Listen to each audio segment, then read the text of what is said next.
یہاں یہ سمجھ لیجئے کہ یاجوج ماجوج سے کیا مراد ہے۔ حضرت یافس علیہ السلام جو 3 بیٹے تھے حضرت نوح علیہ السلام کے، سام، حام، یافس۔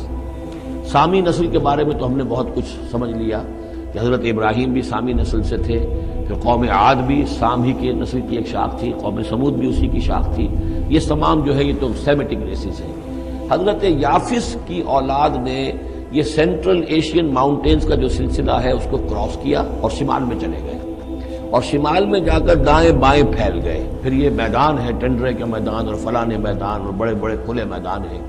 گویا کہ ایشیا کو درمیان میں جو سلسلہ کوہ تقسیم کر دیتا ہے، ایک شمالی حصہ ہے، ایک اس کا جنوبی حصہ ہے۔ یہ شمالی میں چلے گئے اور جا کر پھر پھیلنے میں وہ مشرق کی طرف آئے تو چین اور ہند چینی تک یہ ساری قومیں جو ہے یہ یلو ریسز، یہ انہی کی نسل سے ہیں۔ اور مغرب میں چلے تو روس، اور روس سے ہو کر روس کے ساتھ ملتا ہوا علاقہ اسکینڈینیوین کنٹریز کے ساتھ، پھر وہاں سے وہ اتر کے اور یورپ کے بھی جو یہ مغربی ممالک ہیں، اینگلو سیکسنز جو ہیں، یہ بھی در حقیقت اسی سے اسکینڈینیوین کنٹریز سے اترے ہوئے لوگ ہیں۔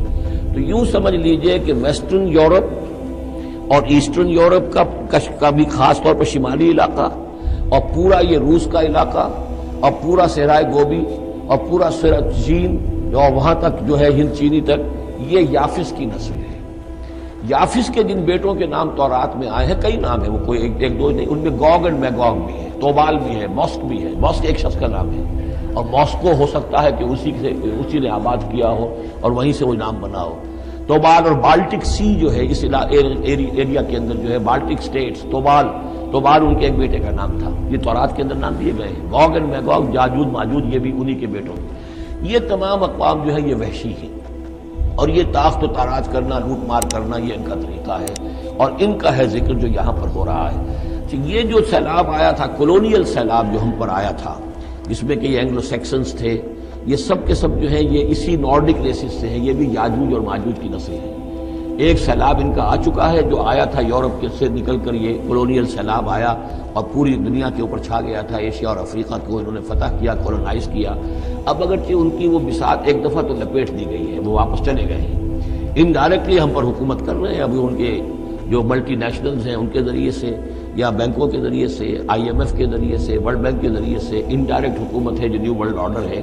لیکن یہ ہے کہ ابھی ایک اور جو سیلاب ان کا آنے والا ہے وہ آتا ہے احوال قیامت کے معاملات میں۔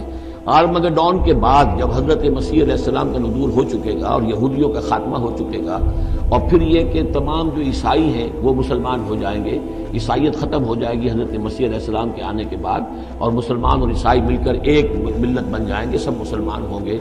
اس کے بعد آخری سیلاب پھر آنا ہے جو اس کے خلاف وہ احادیث میں آتا ہے، پھر وہ یاجوج اور ماجوج کا ہوگا۔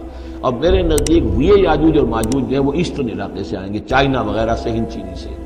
آرمگڈون جو ابھی ہونی ہے فوری طور پر بڑی جنگ، اس میں یہ لوگ جو ہے بیٹھے رہیں گے، یہ جنگ میں حصہ نہیں لیں گے۔